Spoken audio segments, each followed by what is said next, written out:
Hello and welcome to Unexplained Possibilities Podcast. I'm your host, Melvin the Crimson Taurus, and unfortunately, Nima can't be here with us today. But that's alright, because we have guests with us tonight. From EctoVision Paranormal, we welcome aboard Amber, Eric, Sean, and Tom. Hey guys. Hey, how's it going? Hello. You're going to have to forgive the audio because Tom is clearly in space and communicating to us by CB radio. So I hope you guys don't mind that. And if you do, oh well, I'll try and transcribe That's for a you. big 10-4, good buddy. So how are you all doing tonight? Fantastic. I'm doing great. How are you doing? Better now. Good. EctoVision Paranormal. You know, I love that name. I've said this so many times. I love that name. It's so catchy. And that's going to be the first question right out the gate. How did you guys start? How did EctoVision Paranormal come about, and who gets credit for the name? I get all the credit, 100% of it. None of it goes to Eric at all. I can't even take credit for the name. That's a really good that's a really neat story. Well, I actually co-founded this team with somebody else. His name was Bill, and we had some other members. And the person who came up with the name, her name was April. She just was tossing around ideas, and we were thinking of acronyms to fit, EVP, and then she just suggested EctoVision Paranormal, and everybody liked it.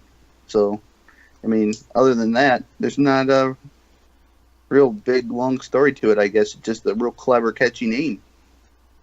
It works. Yeah. What were some of the other names that you were fumbling around with? I wish I could remember. They must not have been good enough. They didn't cut the mustard, so we kind of tossed them aside, I guess. Well, hey, don't pay rent, kick it out. That's right. Goes. So, how did you guys start as a team of paranormal investigators? Like, who came up with that idea and just said, I want to go capture ghosts or something? Who started that? Like, how did you guys get together? Oh, okay. That's actually a pretty good question there too, because as teams start off and evolve, people come and go, and everybody has their own reason or purpose for wanting to be involved in the paranormal. So my personal reason for getting involved was just to have some experiences, maybe help people who are afraid in their homes, that sort of thing. Just learn as much as I can, I guess. Okay, that makes sense. You're being helpful. You're way less selfish than I thought you were going to say. I thought you were going to say, oh, yeah, I just wanted the glory. Of course. I want to be famous. Because, that's the right way to get into the spotlight. I tell everybody I'm in it for all the women. I got Amber on the team, so it works. All right, so who out of Sean, Amber, and Tom, who was the first to come join you on your adventures? Tom. It was Tom. All right, so how did that come about? 35th round draft pick. Well, yes, Tom was actually a first round draft pick, as he just said. I needed help. I was in a situation where I had a deadline to meet. We were getting ready to do an event, helping out the Kent stage, and there was a location along the Kent stage, but they have a ghost walk every year. And this particular location, we did an investigation for. We had a lot of footage, and I was in a position where I couldn't get all the review done. And I reached out to Tom, and he said that he would do the review for me and just kind of save my life in that sense. And then I begged him and begged him and begged him to come on the team, and he finally broke down and said okay. So that's how that started. Wow. So, Tom, how does it feel being numero uno? Well, we never talked money.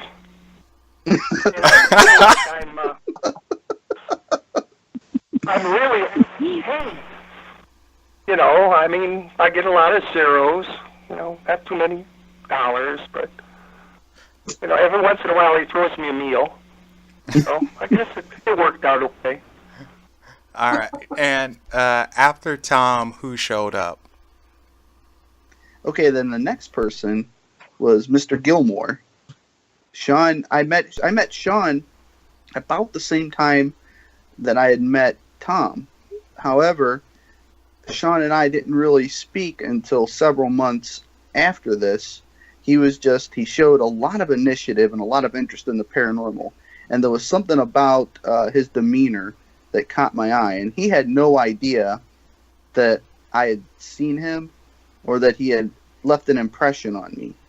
And he actually, this is kind of a weird story, but I told him where he was the first time that I saw him. It's kind of like a weird love story, only it wasn't, it's not a love story. I mean, this is going somewhere, so. It's kind of a love story, but not in the way that most people are probably thinking right now. But I remembered him because I could. Thank you, Shirt. I remembered him because he had such a drive. He had come to this public event that our team was holding, and he came by himself, and he had his own equipment, and it just really impressed me because I knew that because of all those things I just said, he was serious about investigating, learning, and being involved with the paranormal. So, you know, an opportunity came up where he and I met again at yet another Kent Stage ghost event, and I just kind of pulled him aside and said, "Hey, man, how serious are you? Would you like to maybe, you know, do this a little bit more in your free time?" And he jumped right on it. So, I mean, since then we've been really good friends and working together and really just having as much fun as we can. Sean, how does it feel knowing that Eric basically stalked you? You know, I want to start playing like the Love Boat or something. Well, you know, It's a romance. you know, all joking aside, I'm actually really grateful for the friendship that Eric and I have grown to have. And I didn't know that he stalked me like a middle school student, but I mean, it's kind of flattering. It was a bromance. So you say. But no, that's really cool, though. I mean, you saw someone and you're like, yeah, I want that guy. That's who I want. So, yeah, you really do sound like exactly. a recruiter or something. He's like, man, that guy's hot.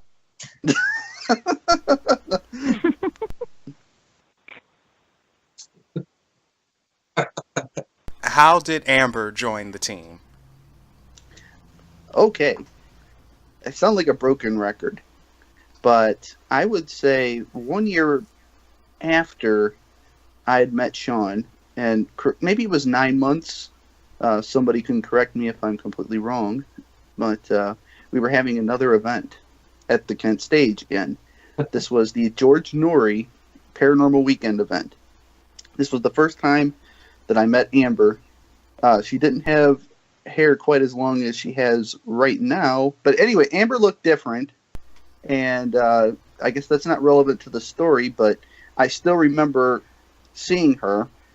She was there to help donate her time and her efforts to help make that weekend a success. And she had a lot of passion, and I seen her at the time as a worker, somebody who would do a lot of work when it was required of them, and she was a very good people person, which impressed me. So I thought that with her assistance on this team, we could maybe get into more of the public type events, because honestly, me, I'm not what you would call a people person. She's more outgoing, and she's got a real pleasant smile, and she's able to kind of communicate with the public, and she makes everybody feel real comfortable, and I thought that was a gift. Wow, that is a gift. That's awesome.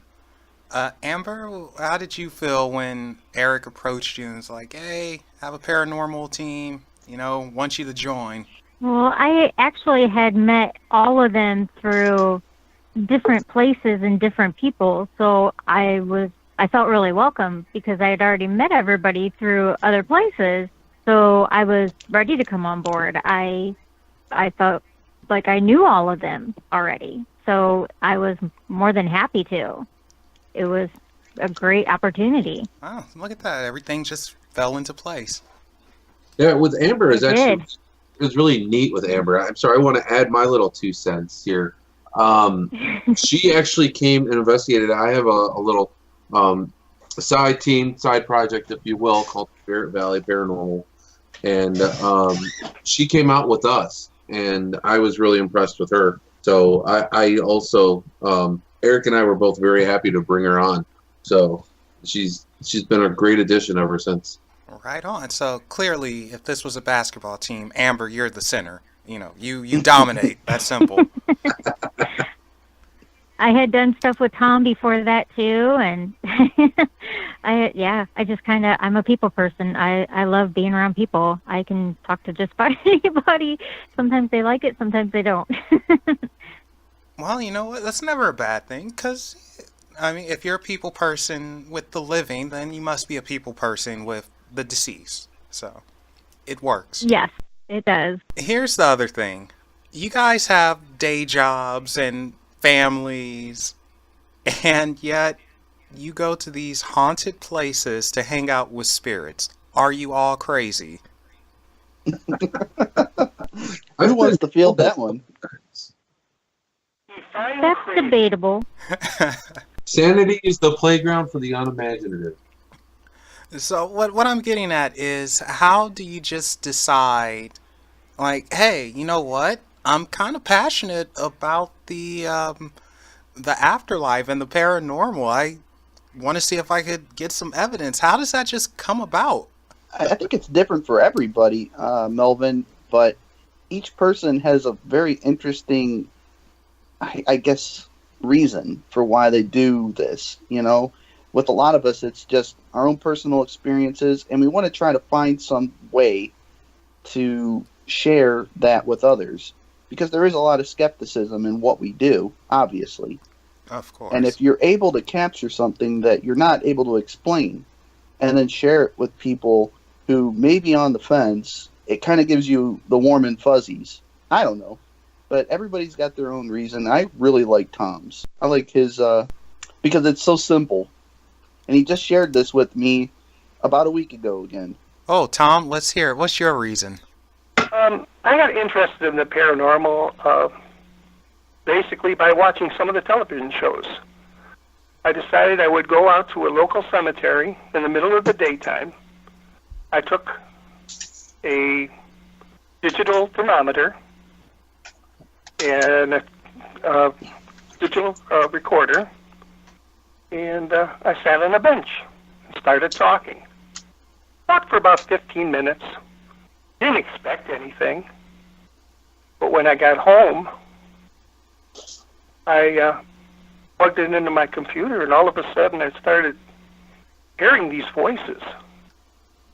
And like I said, 3 o'clock in the afternoon, Pioneer Cemetery. I'm sitting in there all by myself. And I hear all these voices asking for help. Help us. Help me.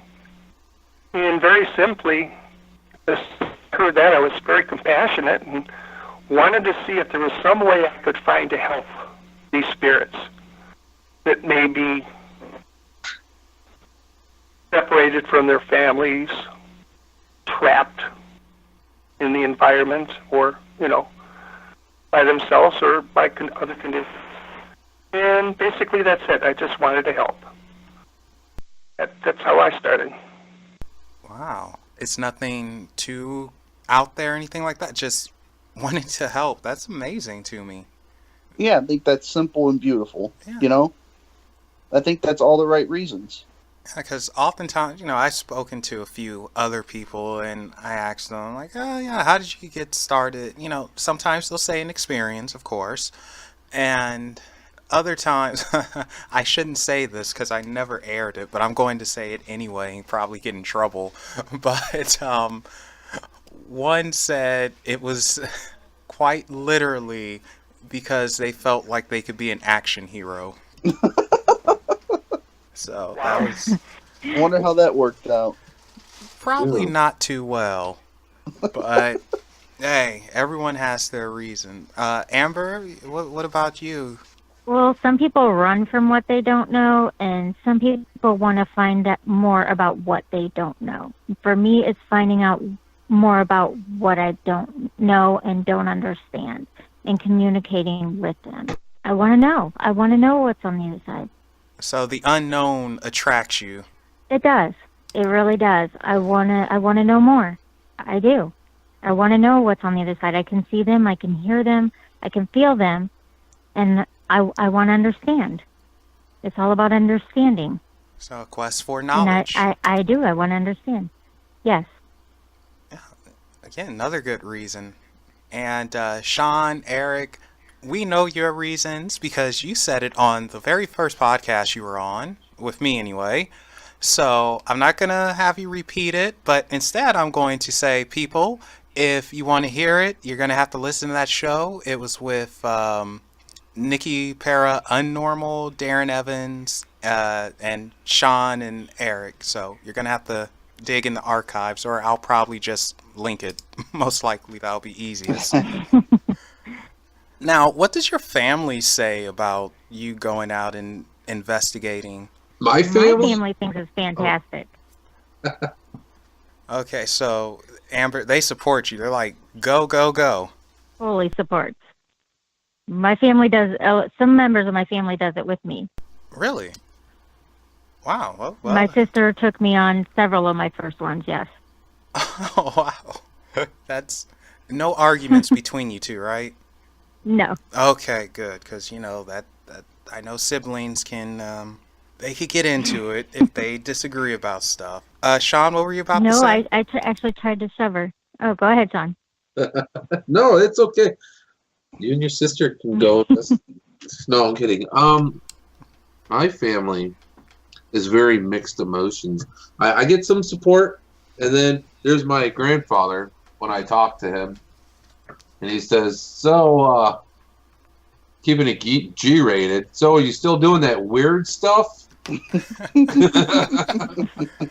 Well, yeah, Papa. You should check out our YouTube channel. We've got like 3,000 subscribers and like 10,000 followers on Facebook. Well, I don't care. I don't care about that. As long as you're doing well. and then my mom's very supportive. My wife is awesome. She's very supportive. My kids like brag about it. If I go to a neighbor's house and they're like, "My dad's a ghost hunter. Daddy's a ghost hunter." That's awesome. It is.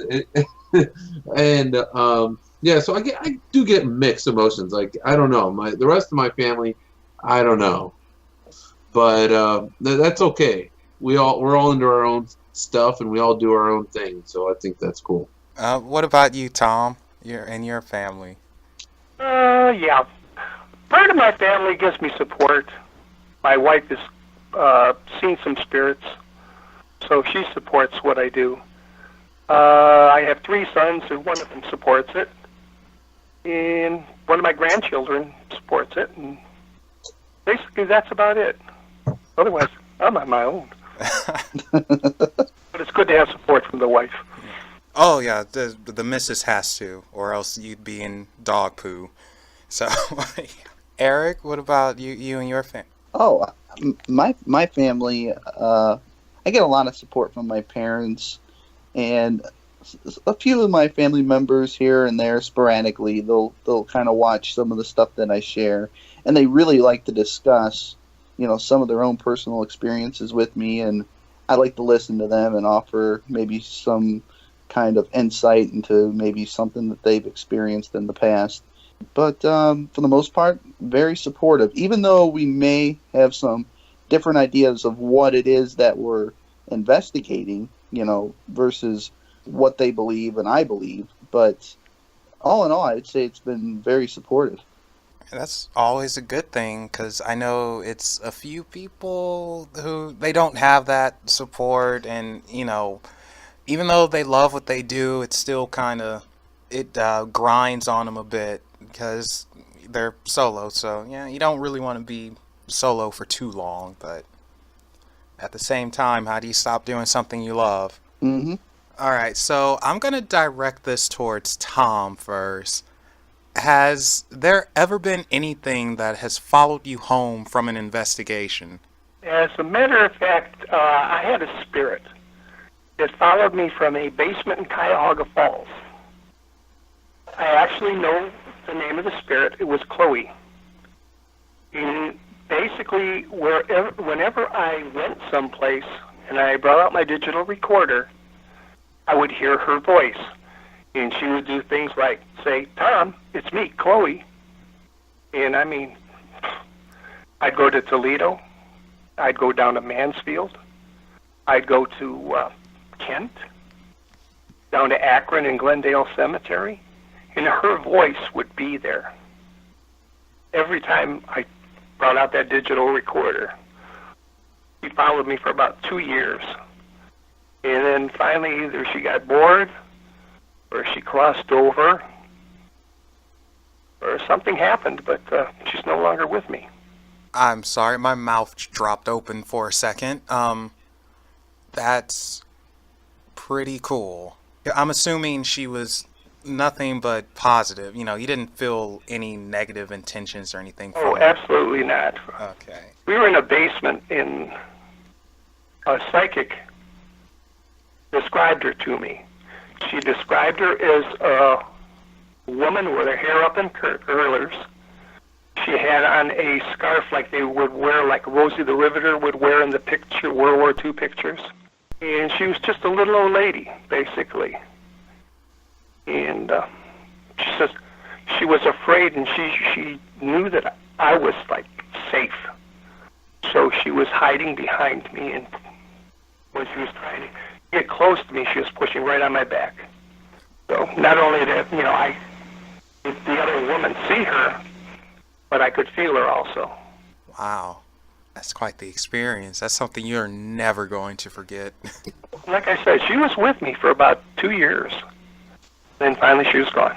Does anyone else have something similar to that with a spirit or entity that's followed them? I mean, No, thankfully. I've never experienced anything to that extent, but I have been followed home after an investigation.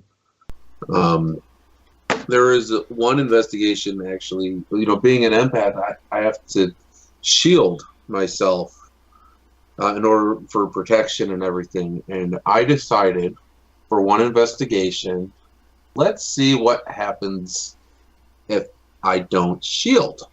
And it was at the Willoughby Coal Supply.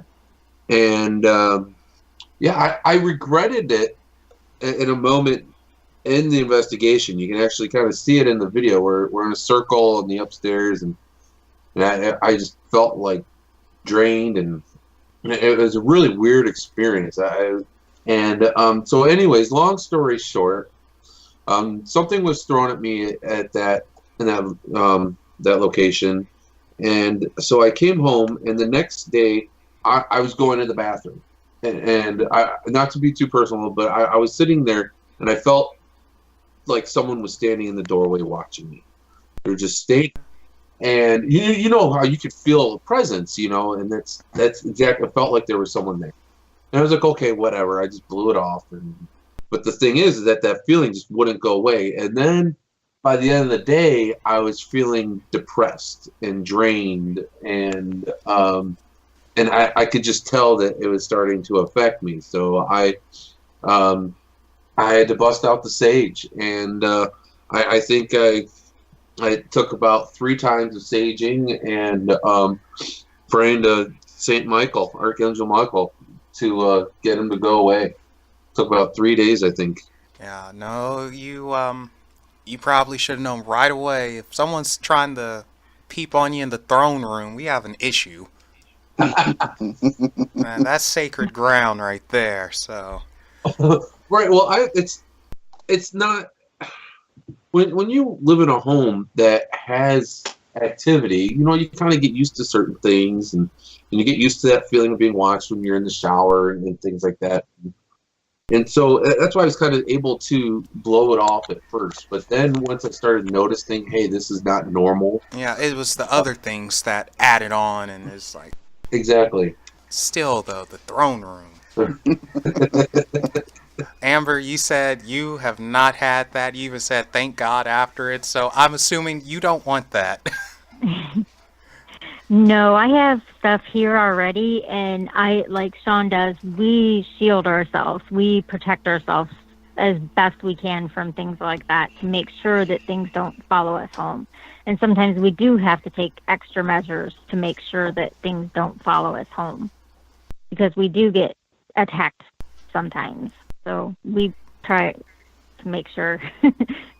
Yeah, keep that shield up. So understandable. Yeah. Yeah. When I told Amber what I did, she kind of yelled at me a little bit. Yeah. Yeah. You deserved it. Me and him ride together. Me and him Hey, ride together a lot, so someone That's what we follows do as him home, may follow me home. That's Yeah. what we do as investigators, though. we try out different things to learn from them. And We do. because of my friends who are psychic and have other gifts, I was always told before I ever started investigating, make sure you shield. So every time before I investigated, I always made sure I would shield. And so I wanted to see what would happen if I didn't shield. It was an experiment that I did, and that's what we do as investigators. And every time we go out and investigate, we are putting ourselves out there. There's always a risk in what we do. And for some reason, I felt like Wilby Coal Supply was an okay place for me to try it. It wasn't like doing it at like a prison or at like a psych ward or a hospital of any sort. It was a old business. I felt like it was an okay place to do it, and I learned that there probably isn't an okay place for me to do that because for some reason spirits like me. Experiment, I guess, in a way, was successful. Now you know. Exactly. Speaking of places that you've been, because you've been to some pretty haunted places, Kent Stage, Ohio State Reformatory, Stagecoach Inn, and most recently the Monroe House. How do you guys decide on a location to investigate? Oh, that one's me, right? Yeah, whoever takes charge of that. Well, it kind of just depends on a lot of different things. It's not one thing in particular. Sometimes the opportunities kind of fall in our lap, and sometimes we just kind of make a list of places we want to go, and we try to make it happen. Based on claims, based on experiences that others have shared with us. It's also based on just word of mouth. If somebody says, hey, a close friend of ours says, hey, you guys need to check this place out, we'll always look into it, and we'll always give it some consideration, and then we'll take a vote, and I don't know, a lot of times we just go from there. Okay, that works. I mean, seems simple enough. I'm assuming, though, for some of the private residences, you might get a phone call or something. Said, hey, can you help us out? Yep, that's Amber. Yeah, usually they'll call and leave a message, and I'll call them back and try to get all the information that I can about the place. And I pass on the information, and, we'll decide to go out based on the information that we get from the client on what's going on exactly in their house, and go from there. And usually, see what's going on. Okay, so what type of places do you like investigating better? Private residencies, businesses, or the more popular places such as, Ohio State Reformatory? Tom, you could take this one first. Well, that's a hard question to answer. We get invited to so many of the big ones. But I prefer, some of the smaller places like the Stagecoach Inn. To me, that was a lot of fun to investigate that building. and even Willoughby Coal, which is a small business that's just still open to this day. They have sell hardware and other types of materials, building materials, from inside that building. So I would say I'm not into the big ones. First of all, I can't investigate them anymore. I'm the senior member of the group. I'm twice the age of everybody else. So that kind of slows me down. Plus, I have bad knees and heart condition. If I go on site, I'm limited to what I can do. So the smaller places work for me the best. Amber, what about you? I kind of like the smaller buildings, like kind of like Tom. I prefer not to do the big buildings. Just it's not lugging all the equipment of all of them. All the cords and everything. So we have to roll out all the cords. So I prefer the smaller buildings, but I like the Stagecoach Inn and stuff like that. But they are fun to investigate. I do like the big buildings. I prefer the big or the smaller buildings like Tom. Okay, but mostly because you don't want to carry equipment. That's on record now, so watch them pile it on you. It's the cords. It's the cords. It's the cords. It's the cords. A small building, and it's full of ghosts. Yeah, it's easier. It's the cords. Yeah. Eric, what about you? I like the draw of the popular locations that you're talking about, and lots of times you find some incredible stuff in there, but there is a certain draw for me personally for a private residence. I feel like I'm doing more good there, in a sense. I know that we're sharing a message when we get an EVP or something from a big popular location. So I don't necessarily want to say that I don't prefer those, but I have a passion and a personal draw to work with people and hear their personal experiences at a private residence. And the experience that you get, it's so rewarding. So size of the building doesn't really play a role in it for me so much, but meeting these people, hearing their experiences, and trying to capture something to help validate what they've been experiencing is really what I feel is most important to me, if that makes sense. It does. And finally, Sean? Like Eric, my favorite are the home investigations. One of the biggest reasons why I got into the paranormal is because I lived in a home, and this was in the 90s, and there weren't the TV shows. It wasn't as accepted, and there wasn't the help as frequent or as available as it is today. And so I like to try and help. I wish that there was someone that could have helped me. I like to try and bridge that communication gap between the homeowners and the spirits that are there within the home. I feel like most of the time that's what the problem is. There's a lot of fear and misunderstanding on probably both sides, and I just like to help people in the ways that I couldn't get help when I was younger, I guess. No, that makes sense. I mean, you guys are all so humble, That's amazing. No egos or anything like that, but you're all very, very humble, which is awesome. Thank you. All right, so I mentioned this on social media, and I want everyone's quick take. I don't know if you've heard it or not, but Rob Lowe, he's recently gotten a paranormal supernatural show, and he appears to know jack squat about the field from what the preview showed, or at least from what I've seen. How do you feel about celebrities getting these types of shows and doing it not necessarily to prove that there's an afterlife or life after death, all that good stuff, but for publicity? Is that like a punch to the gut, or do you just ignore it? Amber, you could go first. Well, I actually haven't seen it yet, but to each their own. I mean, let him do what he wants to do. Let him go out and try it. He's doing it with his kids. Just let him, have fun and see what he comes up with.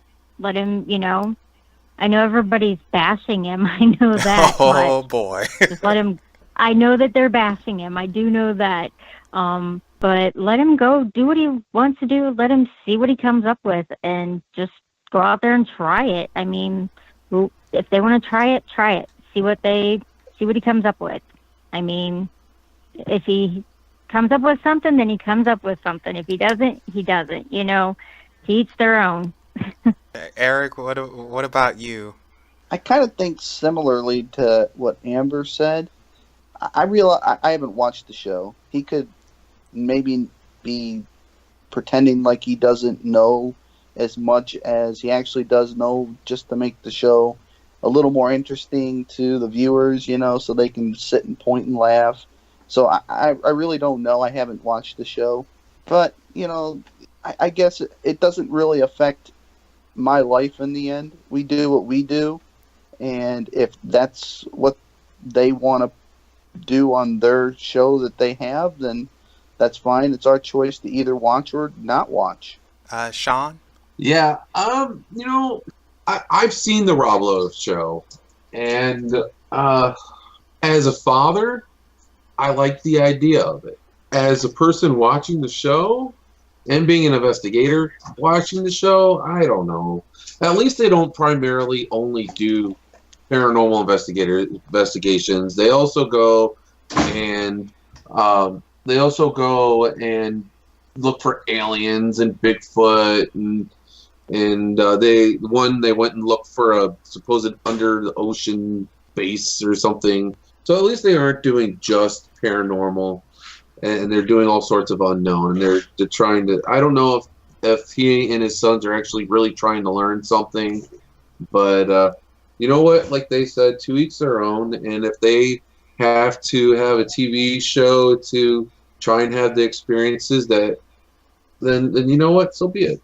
I wish them the very best, and then hopefully it does come up with something for them. All right, and Tom, you get the final say. I've watched a few of the episodes, and my feeling is this. If the man wants to take his sons out, do some investigating. We all started someplace. The only difference is we generally didn't start with a whole bunch of television crew following us around and making a television show out of it. But as long as they keep it honest, I have no problem with them doing that. You hear that? Professionals have spoken. Let him do his thing. So stop bashing the guy. Right.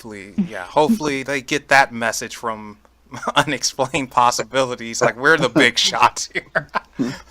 Hey, we spoke like a bunch of politicians. Nobody knows what we think. Okay, so we're gonna move on to something that's probably it could be a little bit emotional. It was shocking to say the least when I saw it. Amber, this is specifically going your way.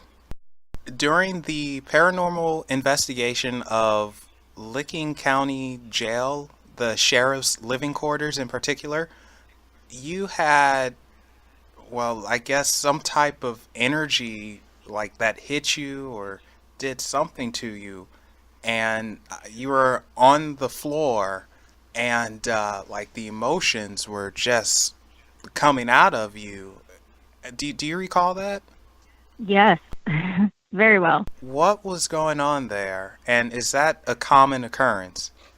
It happens sometimes. What happens is sometimes I feel what they felt. And what I got to feel was what it felt like to his heart attack. It doesn't actually hurt. It hurts, but it doesn't hurt. It's kind of hard to explain. And I was just walking out, and it kind of hit me. And as the camera crews were already walking out, and I should have known to walk in front of them instead of behind them, and it kind of got me from behind. And I started feeling sick and lightheaded, and it was hurting me, and Sean noticed and Eric noticed and asked me if I was okay, and by that time I was already bent over and just kind of like, I'm like, it's okay, it'll pass, and it usually does within a couple minutes. I just needed to breathe, and by that time I just kind of fell to my knees, and I'm like, it's okay, it'll pass, it's not mine, which we were doing the EVP session with the box and everything else with Jeff Tent's Geo box, and I knew it would pass. It normally does. It happens occasionally, thankfully not too often. So it did pass, and it was basically, he had had a heart attack, and yeah, it passed quickly, thankfully, but it catches you off guard. All right, now, It does. And I don't mean to cut you off here, but I'm watching sound okay. waves and stuff, and you guys can't see it, of course, but I can. And when you were talking about that, something just, I kid you not, I'm not making this up, something literally just came through, an anomaly happened on the little sound wave here. I don't know where it came from or what it was. I kid you not, I'm looking at this right now. Well, Melvin, we all live in haunted houses, so we do. anything's possible. That's the truth. Wow. Okay. I'm sorry. I didn't Definitely mean check that audio over for sure. We would be interested in hearing if something came through. didn't mean to cut you off like that, Amber. I'm sorry, but Oh, no, that's okay. okay. So Amber, I'm sorry. Did you? Hopefully you didn't lose your train of thought. What were you saying now? Oh, well, now I don't. No, it does happen sometimes that, they just hit me, and I can walk in, into a room, out of a room, and if they want to, their feelings, whatever, expressed, sometimes, like, we were walking out and my guard was down because we were literally walking away, so it just basically jumped me at that point. So it wanted known that it was there because we were talking about, to them, and it took it full advantage. It wasn't trying to hurt me, it just wanted us to know. And it was known at that point, what had happened. So, but everything worked out fine. And Tom, I remember in the interview you were giving on that, in the Talking Head, you said something along the lines of, what do you do in that type of situation? To something you can't see or touch, what do you do? Like, do you just wish for the best? I mean, how do you help? Okay, when something like that happens to your team member, physically, you can't help them. You just have to be there for them emotionally to help them through what they've experienced. Let them talk it out. Let them just be a good listener. That's the best you can do when something like that happens. To be there for them. Now, this could be somewhat of a messed up question. I'm not entirely sure, but is this the type of evidence that you guys want but don't look for, or look for but rarely receive? I don't think it's anything you look for. It's things that happen when you're dealing with the paranormal in spirits. You have people with different gifts and abilities. Things are going to happen. I mean, Sean's susceptible to some things. I am. I think we all, have something happen to us at times. And you don't look for it, but it does happen. And it's not anything we look for, but it's something that does happen. And we have to be ready for it when it does. Amber, being that you're the lady of the group, do you ever feel as though more energy comes around you at certain places, like the Licking County Jail or Ohio State Reformatory, where guys were locked up away from the women in their lives versus Sean or Eric and them? sometimes, like we not really. We'll go in those places, and usually we'll like me and Sean. Like a lot of times, we'll both get our hair played with in places like that. It's pretty funny. Oh, Sean, look at that. You're I don't know what you would call that. I don't know what type of attraction that would be. I don't know, but I mean, it hurts to look good, No, I'm kidding. It's true though. Wow. Okay, because I always thought that if a woman were to go to one of those places where like the hardened criminals were locked up and these guys haven't seen a woman in years or whatever, they would say, "Hey, look, female, get her." And so, but I mean, Sean, unless you have very female tendencies, I guess that's not always the case. No, but what I do is I open myself up. That's spiritually, and that's one of the reasons why I need to shield. Is I open myself up spiritually to whatever's around me, and I'm feeling around me, and I think that spirits can tell. I don't know if it's like a beacon per se, or maybe there's a light that I give off. I'm not sure, but it's like when we were at the Randolph County Infirmary. I was like turning around in this room. I just felt like I was being kind of like wrapped in these spider webs. It was very intense, but I don't know if someone who I don't know. I don't know. Could someone who doesn't open themselves up experience something like that? I don't know if they let themselves. I don't know how that works, but I do notice that those types of things do happen to Amber and me more. So I don't know. I don't know if it's location that does it or just the way that we open ourselves up. That's one of the things I'm trying to learn. Yeah. Hopefully you'll figure it out. Oh, I bet you your wife hopes you figure it out. I can't have some ghost guy after you. What's happening there? All right. So as I mentioned earlier, you most recently investigated the Monroe House, aka the Demon House. You know what? Before I get into that, why are people so obsessed with demons? Eric, why is that? I think the reason that people are so and I guess insistent that there are demons at these locations is because, one, it's what they've been told, and two, it just seems to fall in line with a lot of current beliefs.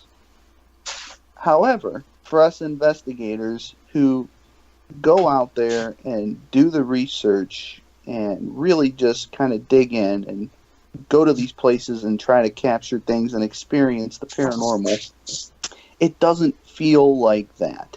I hate to say for 100% sure there's no demons out there in these empty houses waiting for people to come in and have these demons scare us, but in all honesty, I gotta say I don't think that's the case. If I were a demon, Melvin, I believe I would be out in the world trying to create havoc. I would be trying to trick people, I'd be trying to cause misery, and since demons aren't omnipotent, I would figure that they would be pretty much tied up. Their time would be very limited. They wouldn't be able to spend too much time at the Monroe House waiting for paranormal investigators to come in just so they can scratch them or something. That's my theory on it. But I don't want to offend anybody, so I'll probably just shut up now. Well, no, that's fine. I very much doubt anyone was offended. Well, there's just so much kind of like a religious kind of aspect to this where people know in their hearts and minds that anything paranormal would likely be, cause for or like a subsequent result of like demonic presence. And it just, I just, in my personal experience, I don't find that to be true. I don't find that paranormal activity necessarily means evil entity even. It just doesn't fall in line with what I've experienced. So, yeah, believe me, no one's insulted by that. Well, no, the populace is that, they put that out on TV as, well, there's a demon here. You know, it's Yeah. kind of the populace right now. That's the belief. And I really think that the reality of the situation is strange things happen. We don't know why they happen. And our minds inherently try to come up with these theories that try to, offer some type of kind of like a solution for those problems. Anything that settles the mind, of course. Exactly. All right, so back to the Monroe House. And I just want to say, that's a freaky looking place. Like, just, I didn't particularly care for the vibes there, and I'm over here watching everything through a computer screen. So, how was the energy there for you guys who were in the thick of it? Sean, how was it for you? I don't really know.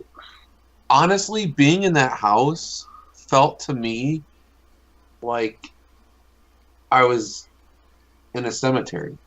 That's what it felt like to me. Is that a good thing or a bad thing? I mean, most of the time you go into a cemetery and it's pretty peaceful, right? Yeah, true. Not necessarily a bad thing. That's just how the vibes. That's the type of energy I got.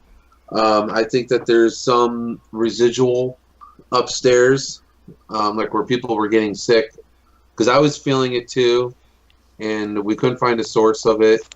I feel like that was probably residual, but that's just my most educated guess. But when you walk throughout the house and you're on the property, for me, I would say that the feeling felt to me like being in a small, dark cemetery. Now, you said residual. What is residual? Residual is a energy that has been kind of that plays over and over within time. It's not a intelligent haunt. It's not a spirit that would leave an intelligent EVP or respond to a knock or anything like that. It's just something that's just kind of there residually. I don't know if I'm explaining that well, but something happened there. And the thing is about houses, it's so hard to get accurate history. Something happened there, and it left an imprint there. And whatever that imprint was makes a lot of people feel sick. Every time I went down that hallway, I felt that way. But I don't feel like that was the intelligent haunt. What was intelligent was responding to us with that knock when it was Amber and I, and what was setting off the parapooch and the other EVPs that we got. So yeah, does that make sense? Did I explain that well? I'm going to try to simplify it a little bit more. Okay. You guys think of residual energy. You know how you watch a movie? Well, instead of watching on the TV, let's just say that you're watching energy itself, a person in real life, and they're doing these motions and going through, and whether they're, excuse my French for this, but whether they're blowing someone's brains off or they are, incredibly sad from missing a loved one, they leave a residue, and that is residual energy, and that energy replays those events, and it stays there. Does that work? I think so, yeah. Wait, say that again. What did you say? Said I think so. He said he Yeah, thinks he so, agrees. yeah. Oh, okay. For some reason, I thought you said Exodia. I was like, man, this is not Yu-Gi-Oh. What is happening? Well, Melvin, it's kind of hard to define, residual activity in a sense. You did create a good analogy for it, but there's so much that can branch off from that, where Sean's describing the actual energy that's present and not an event. So he's focusing more on the feelings that people are getting, that residual, kind of like you're standing in a sewer, this nasty feeling you get. You're describing an event, and he's describing a feeling because he's an empath. That's the direction that was kind of coming from. All right, so I see. Yeah. That's also one of those things where it's probably better to experience than to listen to, because I don't think anyone's ever going to get the true feelings and the true understand until they experience it, and then they'll say, okay, I got it. I don't want to deal with that again. Well, yeah, that, and everybody experiences things differently, pretty much based on your sensitivity and your personal gifts, I would say. You mentioned what was it, the paranormal pooch? Is that the name That's of it? that's what we call them. It's our dog that we use. It's a REM pod trigger object that we use. Yeah, so the paranormal pooch and a few other things were lighting up, and you captured a few EVPs, but nothing, and I mean nothing, compares to the horror that was the bat. Nice. That thing, Amber took a dive to the ground, protecting her hair. She was like, "Oh no!" But Sean takes the cake because he screamed in absolute terror. Oh my God! Hold on a second here. Okay, I have this camera that was probably like. Sean, did you hear that? Yeah, whatever. That's an impartial witness Wait a saying minute. you were the have fraidy a cat. guy lying in your face holding a camera that's a whole week's pay. Okay. It still doesn't change the fact that you, oh my God! That doesn't. I mean, but Run for your life. It's a 3-ounce bat. Eric turned the volume up on it in his editing to make it sound like I was more scared. Yeah, okay. Whatever helps you sleep at night. Whatever works. But, Amber, she was the smartest when she got down to the ground and covering the head like, nope, not going to get me. I mean, you got down there fast, too. Yep. You just, whoop. I did too. But in Sean's defense, so everyone can know, when you guys investigate, the lights are off and you guys are in complete darkness. You can't really see anything, and for the most part, you're looking through the cameras for your light. So the bat coming at you and everything, and just seeing something, probably feeling the air rush over your head and stuff, I would scream like a little girl. So you're not alone. I mean, I'd be worse. I would actually probably run into a wall trying to get away. So it's all good. But you guys do investigate in complete darkness, and why is that? We have a few reasons for that, Melvin. Do you want me to bore you with them? Give us a couple, yeah. Well, one reason we investigate at night is because a lot of times it's more convenient for, say, a homeowner. They'll be home, there won't be any interference with their day-to-day life, and it's convenient for us because we work during the day, so we can all schedule a time that's mutually convenient for all of us. And another boring reason is that at nighttime there's less outside light coming in to cast shadows and kind of interfere with your cameras, so we can control the light, and we're able to basically eliminate outside contamination that way. We set up the lights. We have IR floodlights, which we use to illuminate with, and that's our light source, nothing from the outside. Additionally, at nighttime, it tends to be a little more quiet, which we really rely on. During an investigation, we want it as quiet as possible because you don't want noise interference. You don't want kids outside playing. You don't want all that different noise that you would hear normally during the day. So those are probably some of our top reasons, I would say. Or I could sum it all up by saying, because it's really cool. That works too. Okay, so again, you mentioned the paranormal pooch is one of your tools. What are some of your other tools, and who's the one who says, hey, let's try this out? Who wants to take this one? Well, as far as like the different equipment that we use, there's times where honestly, like the paranormal pooch at the Monroe House, it made sense to put it in the room where all the toys were, because obviously there's some sort of child interaction in there if there's all those toys, right? And then others, it's a collaboration of ideas, and sometimes someone wants to bring something with them when they investigate. But we like to try and put something in front of each of our cameras. Like we had the REM pod in the kitchen of the Monroe House, and we had the alarm that scared Marcus so badly in the basement.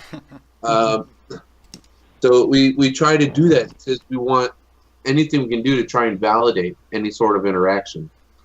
So if somebody wants to place a piece of equipment somewhere, we are all very open to it. So, and if something needs to be moved in the night, anytime in the investigation, again, we're all very open to it. So I don't know. I feel like it's more of a team collaboration. Sometimes the boss says, put this here, and we try to listen. But yeah, I'd say that we all have our own tools that we like to use. Eric's favorite piece of equipment, I think, is the RT recorders, and so it's just a lot of it's personal as well. What we each personally like. So I don't know. We try to keep things with the team. That makes sense. I can understand that, and then it cuts down on arguments. Although I doubt you guys argue, right? No arguments amongst you guys, right? No way.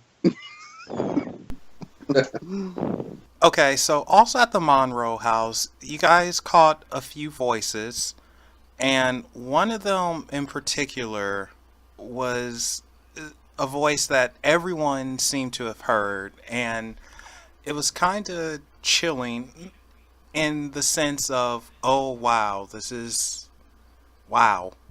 And it was, I'm assuming it was a little girl who said mommy. What was the emotions and the energy like in that room after that happened? I have to say, I was in the middle of being a jerk at the time, telling everybody to be quiet. So I was kind of preoccupied with that in the moment. So I didn't get to hear it when it happened, and I'm kind of kicking myself for that. But the way that everybody in the room reacted... At first we weren't quite sure what was said. Yeah, well, I think Brendan was very sure of what was said. Yes, he was. My feelings at that time was a little bit of anger towards myself, but based on everybody's response, I was kind of like, I want to say there was a little bit of excitement, but also disappointment that I didn't hear it myself. And again, based on the reactions of everybody in the room, I think my adrenaline was going. Tom, when you're on an investigation and you hear what do you guys call them? Disembodied voices? Is that the correct terminology? Yeah. Yep. Okay. When you hear that, how does it make you feel? First of all, I look around, I look at somebody else, and I look back at where this came from, and I look at somebody else, and I go, did you hear that? More or less disbelief when you hear something like that, a disembodied voice. The last time that happened to me, Amber and I were in a building at the St. Joseph Hospital, and we're sitting there, and we hear this woman. It sounded like a woman moaning, and I looked at Amber, and she looked at me, and she says, "Do you hear that moan?" I says, "I heard something. I thought it was from outside at first, but it's a pretty wild experience. It's do you believe your ears or not type of thing, and you can't disprove it. Somebody else heard it. You go, wow. Yeah, isn't that it was there. The best type of evidence you want when someone else hears it along with you? Like, it's not just you. Like, I didn't just hear that. Even though it could, just be a pipe expanding from heat. But still, though, it just, having someone else hear it still adds a little bit of credit to whatever's happening. It's not just you. Yeah, you need that confirmation from someone else. That doesn't happen that often, so I always look forward to something like that. Eric, you mentioned that you're kind of being a jerk, which is funny because you being a jerk is kind of like, really? That's you being a jerk? It's not even, it's hilarious. Not even close.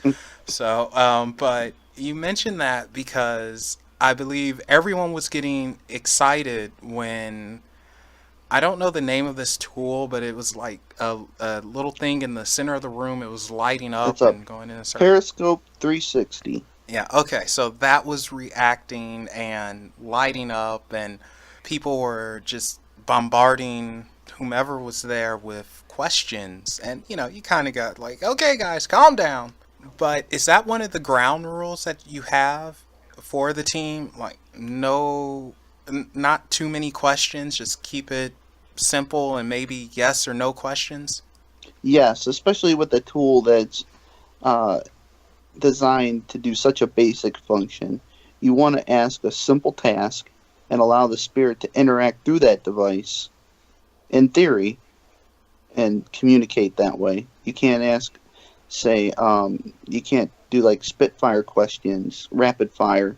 You got to kind of wait and allow the energy or whatever it would be that's trying to communicate through the device. You got to allow it some time to do that. And I guess there's two faces to Eric. There's Eric that everybody knows, and then there's the jerk Eric that's on the investigation. He gets upset at himself when he overreacts and says stuff that he shouldn't say to his teammates, but he's also very serious about the investigation, very passionate about it. And he wants to make sure that we're respectful of the presence and we're trying to do our best.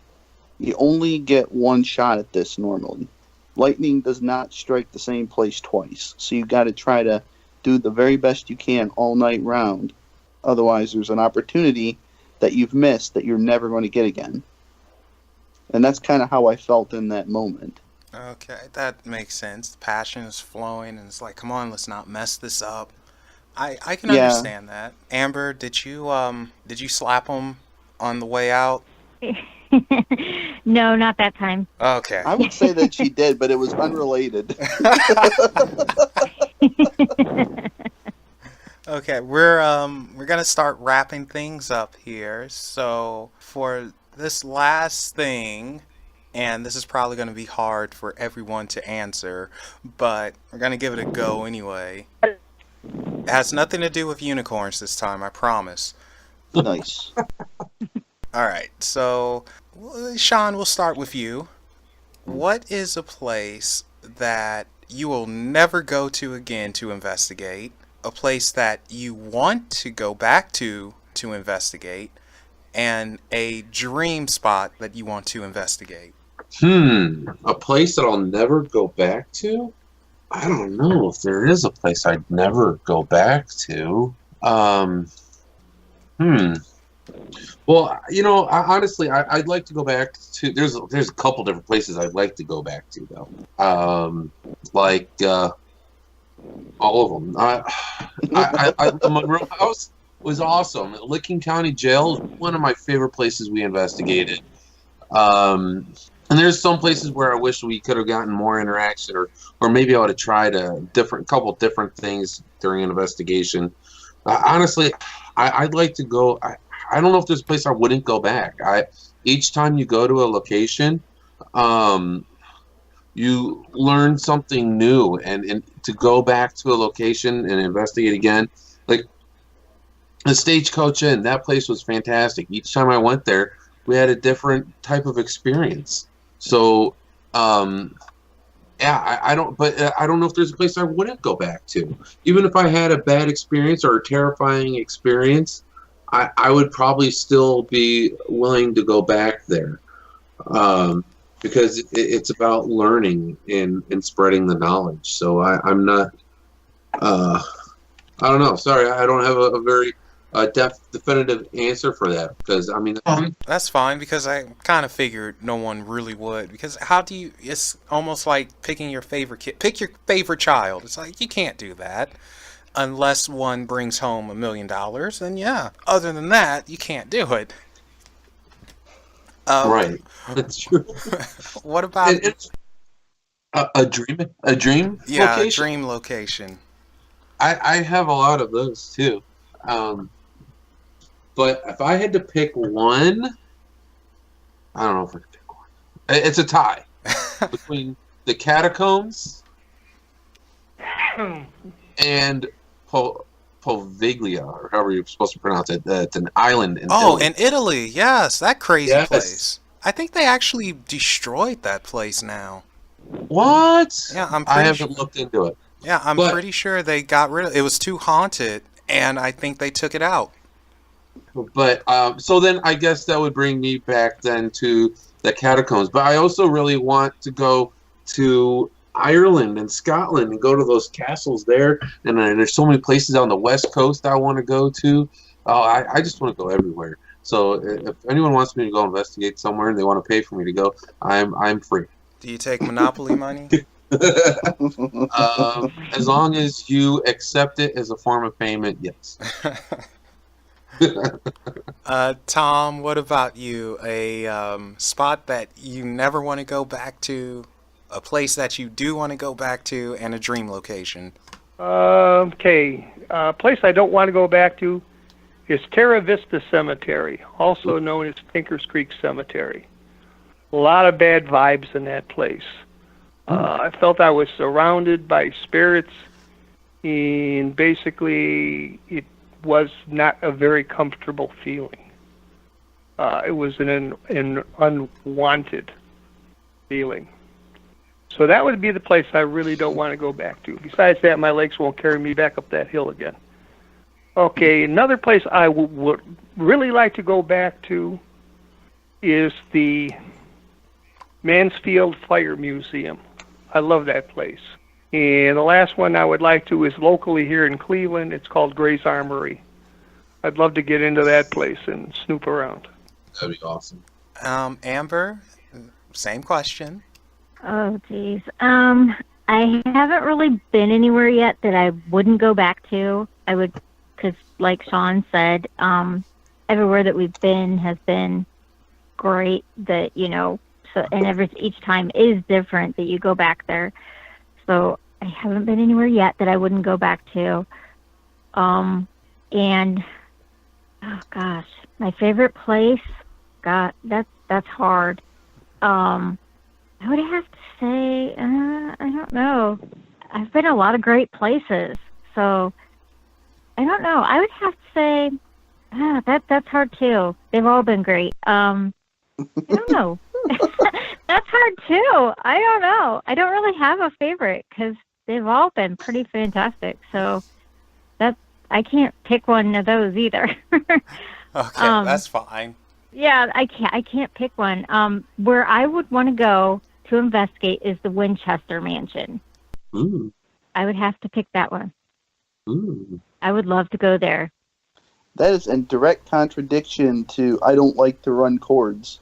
I don't like to run cords. I mean, don't like to run that cords, is like but the I would exact love opposite to. of what you said.